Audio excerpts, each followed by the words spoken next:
কারণ কি এটা দিয়ে গুড় দেখছি ভাই, ভালো মন্দ শীতের সকালে তো মধুর হয়, কল্পনাই করতে পারিনি। ভোর 6টা, আমরা যাচ্ছি আজকে সরোজগঞ্জ গুড়ের হাটে, যেটা বাংলাদেশের একমাত্র সবচেয়ে বড় গুড়ের হাট। যাওয়ার সময় একটা সিনারি খুবই মনোমুগ্ধকর।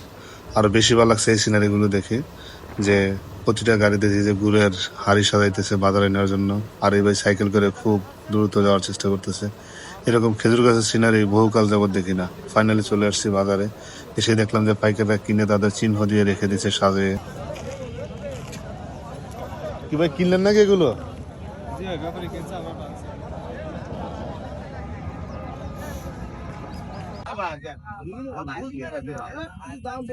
ভাই একটাতে কত কেজি আছে?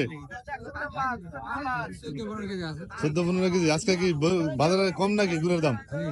হ্যাঁ, এর আগে কেমন ছিল আর আজকে কেমন? আগে ভালো ছিল, 1700-1600 করে বিক্রি হয়েছে। আর আজকে 1200-1300। এটা কি আপনার নিজের একবারে নিজে তৈরি করছেন?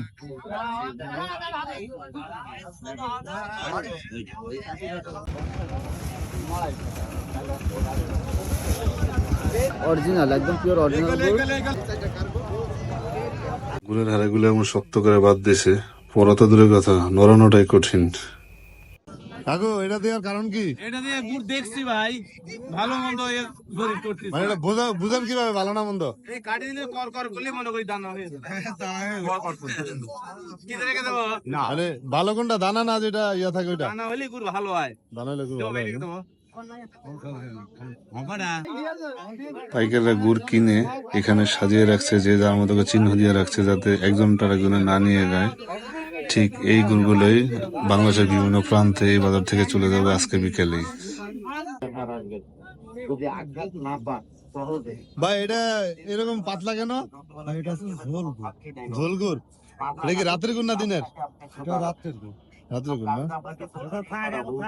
একজন আমার বললো যে দিনের গুড়, এই জন্য দিনের রস আর কি, রস আর রাতের রস মেলা আজকে দিনে রাখে, কালকে সকালে ফেলে, অর্থাৎ সারাদিন সারা রাত থাকে, সারাদিন সারা দিনের রাতে নয়, মানে এই জন্য এই অবস্থা। জি জি। কিন্তু এটা কি মূলত কি এতটাই মান কি এত ভালো না খারাপ? এটা ভালো হয়, ভালো। এটার একটা জিনিস আছে, এর বৈশিষ্ট্য, সেটা হচ্ছে আপনার চিনি নেই। তাই? এর কোনো চিনি নেই, ঠিক আছে? আরেকবার একটু ইয়া করেন তো, একটু আমার বুঝান তো, এটা আসলে কেমনে বুঝবো চিনি নেই? ভাই যদি চিনি থাকতো, হ্যাঁ, গোড়া এটা যেত, গোড়া এভাবে পড়বে না। তাই? চিনি যদি দিত, তাহলে চাষিরা যদি চিনি দিত, হ্যাঁ। এই গুড়টা আপনার চিনি দিলে দানা বসে যেত, কিন্তু চাষিরা কোনো চিনি দেয় না।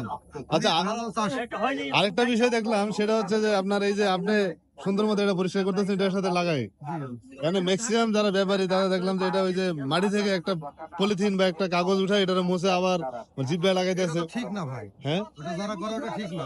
এই যে আমি ভারতে গুড় নিলাম, হ্যাঁ, আবার এভাবে পড়ে গেল এই জায়গায়, হ্যাঁ, আমার কাটিও ক্লিয়ার, গুড়ও ক্লিয়ার। হ্যাঁ, আমি যদি একটা কাগজ দিই বা আমি হাত দিয়ে মুছি, হ্যাঁ, আমার হাতের ময়লা বা কাগজের ময়লা তো লাগতে পারে, লাগতেছে। ওটা ঠিক না, ওটা যারা করে এটা ঠিক না। আবার অনেকে যে আপনার মুখে লাগাইতেছে একবারে ডাইরেক্ট। মুখে লাগায়, এটা দেখার নিয়ম আছে আপনার, অনেক সময় টক লাগে, টক গুড় অনেকে নেয় না, তখন মুখে লাগায় দেখে যে টক আছে কি, ওটা পরীক্ষা করে, আচ্ছা, এই কারণে দেখা লাগে। তার মানে এটা এটা হলো আপনার একদম পিওর, মানে কোনো ভেজাল নাই। একদম পিওর, দেখছেন, অরিজিনাল খাঁটি গুড়, অরিজিনাল খাঁটি গুড়, উপরে তাকাই দেখেন। সবচেয়ে মনোমুগ্ধকর দৃশ্যটা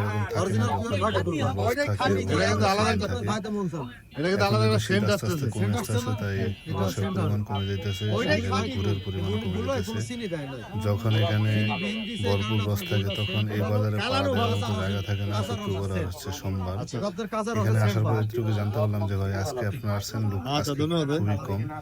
এই বাজারে সচরাচর পাড়া দেওয়ার জায়গা থাকে না যখন রসের